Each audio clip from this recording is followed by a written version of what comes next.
ഇന്നൊരു ചെമ്മീൻ ബിരിയാണിയാണ്. അതിനുള്ള സാധനങ്ങളാണ് ഞാൻ ഈ കാണിക്കുന്നത് കേട്ടോ. അപ്പോൾ ചെമ്മീൻ ഞാൻ നേരത്തെ തന്നെ എടുത്ത് മസാല പുരട്ടി വെച്ചു.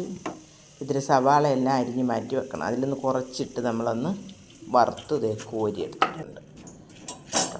അപ്പം ബാക്കി അതിനകത്തൊരു തരി പഞ്ചസാര ഇട്ട് വെച്ചാൽ ഈ വറുത്ത സവാള തണുത്തു പോകില്ല, നല്ല ടേസ്റ്റിയായിട്ടിരിക്കും. എന്നിട്ട് ആ ചട്ടിയിൽ തന്നെ ഈ കശുവണ്ടിയും കിസ്മിസും ഒക്കെ വറുത്തെടുക്കണം. വറുത്ത് കോരിയെടുക്കാം. പെട്ടെന്നുള്ളൊരു ബിരിയാണിയാണ്. ഞാൻ ചെമ്മീൻ ബിരിയാണി വെക്കണമെന്ന് ഉദ്ദേശിച്ചുകൊണ്ടല്ല. അപ്പോൾ ഒരിക്കലും ചെമ്മീൻ കിട്ടും. അപ്പോൾ നോക്കുമ്പോൾ ഈ സാധനങ്ങളുണ്ട്. എന്നിട്ട് നമ്മൾ ആ ചട്ടിയിലേക്ക് ഈ ചെമ്മീനെല്ലാം ഇട്ട് വറുക്കണം. ഒരൊറ്റ ചട്ടിയുടെ പരിപാടിയേ ഉള്ളൂ. നമുക്ക് ഒരുപാട് പാത്രമൊന്നും വേണ്ട. അപ്പോഴേക്ക് നമ്മൾ അവിടെ നമ്മളെടുത്ത് അരിയില്ലേ, അതൊന്ന് കുതിർത്ത് മാറ്റി വെച്ചേക്കണം. അപ്പോൾ ഈ ചെമ്മീനെല്ലാം മൂത്ത് വന്നിട്ടുണ്ട്. അപ്പോൾ ആ ചെമ്മീൻ അങ്ങ് കോരി മാറ്റണം. എന്നിട്ട് നമ്മൾ അപ്പുറത്തൊരടുപ്പത്ത് അരി വേവിക്കാൻ ചോറിന് വെക്കണം. അപ്പോൾ അതെ ഞാനതിനേക്കുള്ള പച്ച മസാലകൾ, സാജീരകം, പെരുംജീരകം, കുരുമുളക്, നമുക്ക് ആവശ്യമായ മസാലകൾ നമുക്ക് ഏത് ചേർക്കണം അത് അവരുടെ ഇഷ്ടത്തിന് ചേർക്കാം. എന്നിട്ട് അതൊന്ന് മൊരിയുമ്പോഴേക്ക് ചതച്ച വെളുത്തുള്ളി, ഇഞ്ചി, പച്ചമുളക് ഇതിട്ട് നന്നായിട്ട് ആ പച്ചമണം മാറുന്നവരെ മൂപ്പിക്കണം. എന്നിട്ട് ഇത്തിരി വേപ്പില ഇട്ട് കൊടുക്കണം. അപ്പോൾ നല്ല മണം കിട്ടും. അതിലേക്ക് ഈ വറുത്തതിൻ്റെ ബാക്കി സവാള ഇതിലേക്ക് ഇട്ടങ്ങ് വഴറ്റണം. നന്നായിട്ട് വഴന്ന് വരുമ്പോൾ അതെല്ലാം ഒന്ന് സൈഡിൽ മാറ്റിയിട്ട് ഇത്തിരി മഞ്ഞൾപ്പൊടി, ഇത്തിരി മല്ലിപ്പൊടി, ഇത്തിരി മുളക് പൊടി, പിന്നെ ബിരിയാണി മസാല ഏതാണോ അവരവരുടെ ഇഷ്ടത്തിനുണ്ടാകും. ഞാൻ ഇത്തിരി പൊടിച്ച മസാലയാണ് ഇട്ടത്. ഇത്തിരി കുരുമുളക് പൊടി, ഉപ്പ് ഇട്ട് നന്നായിട്ട് മൂപ്പിക്കണം. അതിൻ്റെ പച്ചമണം മാറാനുള്ള രീതിയിൽ അങ്ങ് മൂപ്പിക്കും. എന്നിട്ടൊരു തക്കാളി അരച്ച് വെച്ചേക്കണം.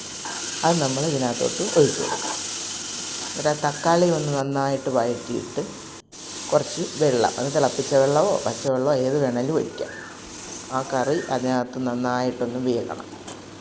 അത് ആ മസാലയെല്ലാം വെന്ത് വരുമ്പോൾ വറുത്ത് വെച്ച സവാളയിൽ നിന്ന് ഒരിത്തിരി ഇട്ട് കൊടുക്കണം. കുറച്ച് കശുവണ്ടിയും കിസ്മിസും ആ വറുത്ത് വെച്ചത് ഇട്ട് കൊടുത്ത് ഇത്തിരി മല്ലിയിലയിടും. ഇതെല്ലാം കൂടെ ഒന്ന് തിളയ്ക്കുമ്പോൾ നല്ല ഒരു മണം വരും. അതെന്നിട്ട് ഈ വറുത്ത് വെച്ചിരിക്കുന്ന ചെമ്മീനും തട്ടിയിട്ട് ഒന്ന് എണ്ണ തെളിയുന്നവരെ അതൊന്ന് ആ കറി ഒന്ന് വേകണം. അപ്പോഴേക്കും നമ്മൾ ചോറൊക്കെ ഊറ്റി വെച്ചിട്ടുണ്ടല്ലോ. അപ്പം ആ ചോറ് അവിടെ മാറ്റി വെച്ചിട്ട് നമ്മൾ ഈ കറിയും റെഡിയായി. അപ്പോൾ ഒരു ചട്ടി വെച്ച്, ഇവിടെ ബിരിയാണി പോട്ടൊന്നും ഇല്ല എൻ്റെ കയ്യിൽ, അതുകൊണ്ട് ഞാനൊരു ചീനച്ചട്ടിയാണ് വെച്ചേക്കുന്നത്. അടി കട്ടിയുള്ളൊരു പാത്രം വയ്ക്കാം നമുക്ക്. എന്നിട്ട് ആ ചട്ടിയിൽ ഇത്തിരി നെയ്യൊഴിച്ച് ഒന്ന് ചൂടായപ്പോൾ കുറച്ച് ചോറ് തട്ടിയിടണം. നല്ല ചൂട് ചോറല്ലേ, കുറച്ചങ്ങോട്ട് തട്ടിയിടുക. എന്നിട്ട് അതൊന്ന് പരത്തിയിട്ട് ആ ചെമ്മീൻ കറി കുറച്ച് കോരി ഇതിൻ്റെ പുറത്തോട്ടിട്ടിട്ട് ആ വറുത്ത് വെച്ചിരിക്കുന്ന സവാള ഇത്തിരി ഇട്ട് കശുവണ്ടിയും ഇച്ചിരി നെയ്യും ഒക്കെ ഇട്ട് കൊടുക്കണം. വീണ്ടും മറ്റേ ചോറിന് നമ്മൾ കുറച്ചും കൂടി തട്ടിയിട്ട് കൊടുക്കണം അതിൻ്റെ പുറത്തോട്ട്. ഉണ്ടോ? ആ ചോറ് ഒരിത്തിരി വെച്ചിട്ട് ബാക്കിയിടാം.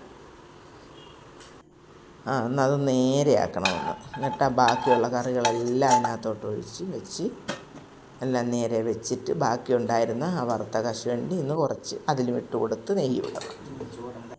എന്നിട്ട് ബാക്കി വന്ന ചോറ് അതും കൂടി തട്ടി അതിൻ്റെ മീതയിലിട്ട് അടച്ച് വെച്ച് കൊണ്ട് ഇത്തിരി സവാള വറുത്തത് ബാക്കിയുള്ളതെല്ലാം കൂടെ അതിൻ്റെ പുറത്തിട്ട് കശുവണ്ടിയും കിസ്മിസും ഒക്കെ ഇട്ട് ഇത്തിരി നെയ്യ് വിട്ട് ഒരു മൂടിപ്പാത്രം വെച്ചൊന്ന് മല്ലിയില ഇടണം. എന്നിട്ട് മൂടിപ്പാത്രം വെച്ചൊന്ന് മൂടണം.